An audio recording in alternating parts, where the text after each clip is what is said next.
Guys എല്ലാവർക്കും അറിയാലോ ISL തുടങ്ങിയിട്ടുള്ള സമയത്ത് 6 വിദേശ താരങ്ങൾക്ക് ആദ്യ 11ൽ കളിക്കാമായിരുന്നു. പിന്നീട് 2017 മുതലാണ് അത് 5 ആക്കി മാറ്റുന്നത്. 2020 ശേഷമാണ് അത് 4 വിദേശ താരങ്ങളെ മാത്രമേ ആദ്യ 11ൽ കളിക്കാൻ പറ്റുള്ളൂ എന്ന് പറയുന്ന നിലയിലേക്ക് മാറ്റുന്നത്. ഈ 4 വിദേശ താരങ്ങൾക്ക് മാത്രമേ കളിക്കാൻ പറ്റുള്ളൂ എന്ന നിലയിലേക്ക് മാറ്റുന്ന സമയത്ത് അതിനൊരു വെൽക്കം ചെയ്തിട്ടുള്ള ഒരാളാണ് ഞാൻ. കാരണം നമുക്കന്ന് ചാനൽ ഉണ്ടാകുന്ന സമയത്ത് അല്ലെങ്കിൽ അന്ന് ഫോളോ ചെയ്തവർക്കൊക്കെ അറിയാം. കാരണം എന്ന് വെച്ച് കഴിഞ്ഞാൽ നമുക്ക് പല പൊസിഷൻസിലും ഉണ്ടായിരുന്ന പ്രശ്നങ്ങൾ നമ്മുടെ പ്ലേയേഴ്സിന് ഗെയിം ടൈം ഒക്കെ കിട്ടുന്ന ഒരു അവസരത്തിലേക്ക് വരുമ്പോഴത്തേക്കും അത് ഉപയോഗകരമായിട്ട് മാറും എന്നുള്ള ഒരു പ്രതീക്ഷയിലാണ് അന്ന് ഒരു പോസിറ്റീവ് രീതിയിൽ നമ്മൾ സംസാരിച്ചിട്ടുണ്ടായിരുന്നത്.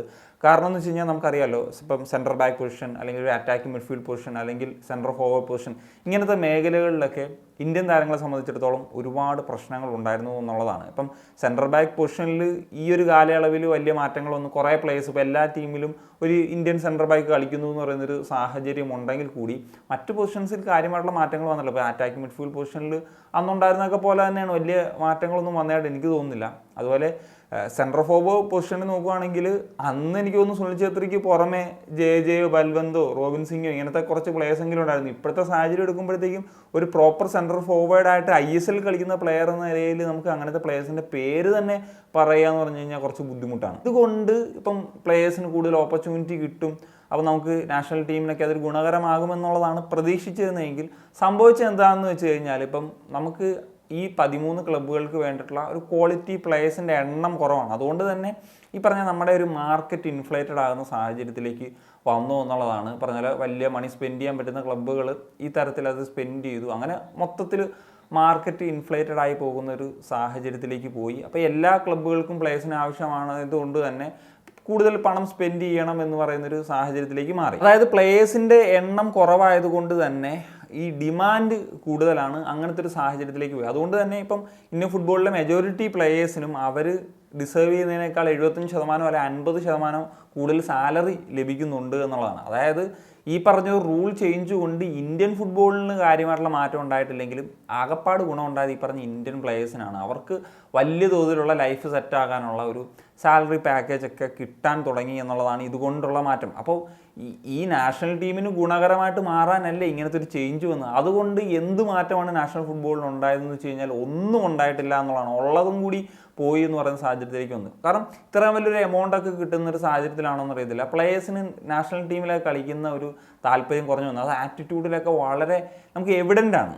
പ്ലേയിങ് ഫോർ ബാഡ്ജ് അല്ലെങ്കിൽ പ്ലേയിങ് ഫോർ നേഷൻ എന്ന് പറയുന്ന ഒരു കാര്യമേ ഇല്ല. ഇപ്പോൾ ആകെയുള്ളത് playing for money, only for money, അങ്ങനെയൊക്കെയുള്ളൊരു തരത്തിലേക്ക് മാത്രമാണ്, പണം മാത്രമാണ് ലക്ഷ്യമെന്ന് പറയുന്ന ലെവലിലാണ് കാര്യങ്ങൾ പോകുന്നത്. ഇപ്പോൾ 2020 മുമ്പൊക്കെ നമ്മൾ നോക്കിക്കഴിഞ്ഞാൽ ഇപ്പം പ്ലേയേഴ്സ് ചിലപ്പോൾ ക്വാളിറ്റി വൈസ് ഇത്രയും ക്വാളിറ്റി ഒന്നും ആയിരിക്കത്തില്ല, പക്ഷേ അവരുടെ ഒരു ആറ്റിറ്റ്യൂഡ് എന്നൊക്കെ പറഞ്ഞു കഴിഞ്ഞാൽ ഇതിനേക്കാളൊക്കെ എത്രയോ ബെറ്റർ ആയിരുന്നു എന്നുള്ളതാണ്.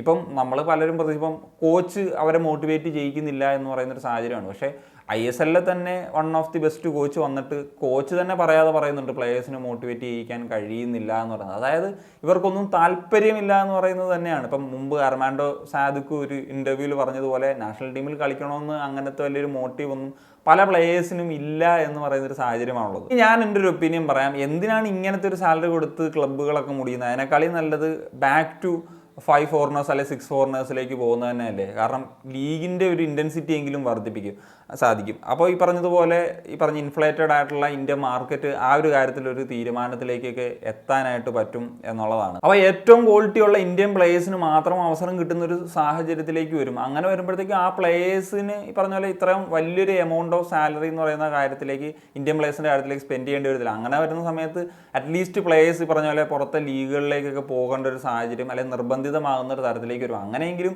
ഇന്ത്യൻ ഫുട്ബോളിന് അത് ഗുണകരമായിട്ട് മാറണം. കാരണം നമുക്ക് ISL കൊണ്ടുള്ള അൾട്ടിമേറ്റ് ലക്ഷ്യം ഉണ്ടാകേണ്ടത് അതാണ്. പിന്നെ ഈ പറഞ്ഞ പോലെ ഫോറിനേഴ്സിൻ്റെ എണ്ണം കൂടി, ഇപ്പം പണ്ടത്തെ പോലെ ക്വാളിറ്റി പ്ലേയേഴ്സൊക്കെ വരുന്നുണ്ട്. അപ്പോൾ ഇത്ര എമൗണ്ട് എന്താണെങ്കിലും കൊടുക്കണ്ട, ഈ പറഞ്ഞ ഇന്ത്യൻ പ്ലേയേഴ്സിന് കൊടുക്കുന്ന എമൗണ്ട് വെച്ചിട്ട് നല്ല വിദേശ താരങ്ങൾ എത്തിച്ചു കഴിഞ്ഞാൽ അറ്റ്ലീസ്റ്റ് ലീഗിൻ്റെ ഇൻറ്റൻസിറ്റി ഞാൻ നേരത്തെ പറഞ്ഞാൽ വർദ്ധിപ്പിക്കാൻ പറ്റും. ആ ഇൻറ്റൻസിറ്റി ലീഗ് കളിക്കുന്ന പ്ലേയേഴ്സിന് ഗുണം ഉണ്ടാകും. പിന്നെ ഈ പറഞ്ഞ പോലെ ബാക്കി പൊസിഷനിൽ കളിക്കേണ്ടവർ വേറെ ഏതാ ലീഗിലൊക്കെ പോയി കളിക്കട്ടെ. ഇനി വേറൊരു ലീഗിൽ പോയി കളിച്ചില്ലെങ്കിലും ഇപ്പോൾ ലീഗ് കളിക്കുന്ന പ്ലേയേഴ്സിനെങ്കിലും ഈ പറഞ്ഞ പോലെ ആ ആറ്റിറ്റ്യൂഡ് മാറ്റത്തിനൊക്കെ അതൊരു കാരണമായിട്ട് മാറട്ടെ എന്നുള്ള ഒരു കാര്യമാണ് പറയേണ്ടത്. സോ ഒരു ദുരന്തം അവസ്ഥയിലാണ് നിൽക്കുന്നത്. ഒരു വലിയ ചേഞ്ചസ് ഉണ്ടായെങ്കിൽ മാത്രമേ ഇതിൽ നിന്ന് ഒരു ചെറിയ ഒരു കരകയറാനായിട്ട് സാധിക്കുള്ളൂ.